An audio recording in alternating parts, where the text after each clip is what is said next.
Hello दोस्तों, मैं आपका दोस्त आपका teacher Aditya sir.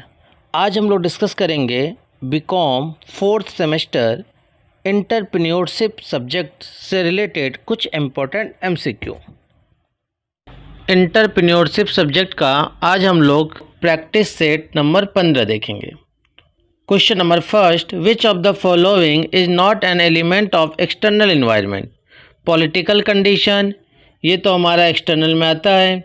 Social condition, ये भी एक्सटर्नल में आता है। इकोनॉमिक कंडीशन भी आता है, लेकिन हमसे क्वेश्चन में क्या पूछा गया है, नॉट एन एक्सटर्नल, तो नॉट पूछा गया है, तो इसका आंसर होगा option number D, management values.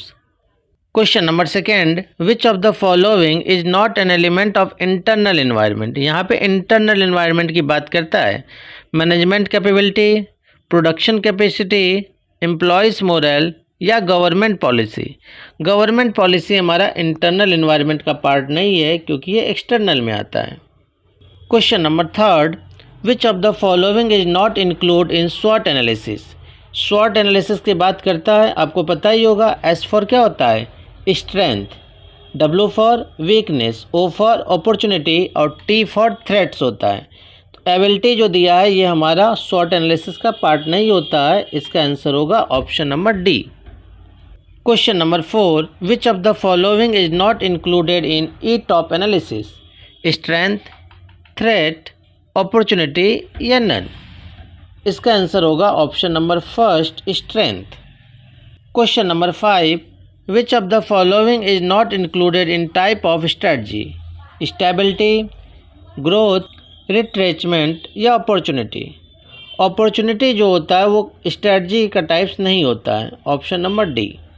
Question number 6, these decisions are concerned with policy matters and they influence the goals and objective of a business venture. Routine decision, strategic decision, organizational decision या personal decision।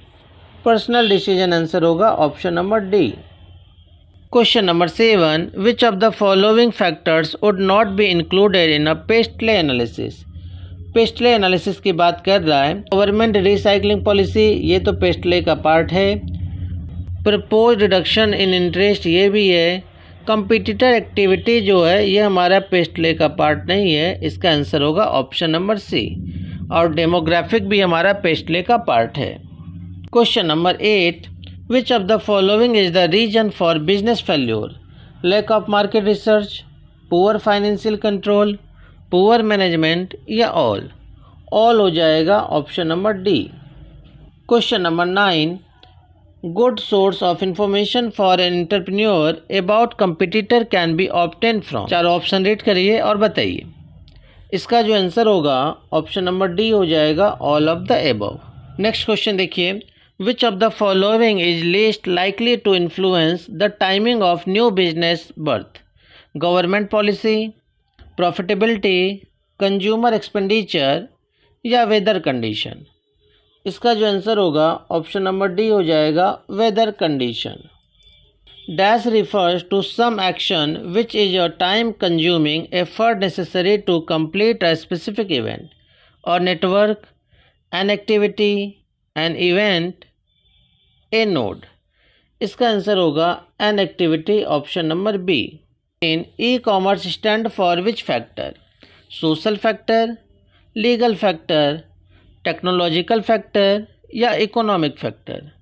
इसका answer होगा option number first, social factor. Introduction of GST stand for social factor, legal factor, technological factor या economic factor. GST जो है वो legal factor में आता है, option number B. Next question, monetary policy stands for social factor, legal factor, technological factor या economic factor. Monetary policy जो आता है इकोनॉमिक फैक्टर में आता है, option number D. Last question देखिए आज का, SWOC में सी का मतलब क्या है। कंप्लेन, कैपेसिटी, चैलेंज या करेज, बताइए। तो SWOC में सी का मतलब होता है चैलेंज, ऑप्शन नंबर सी। आज की क्लास हम लोग यहीं समाप्त करते हैं। धन्यवाद।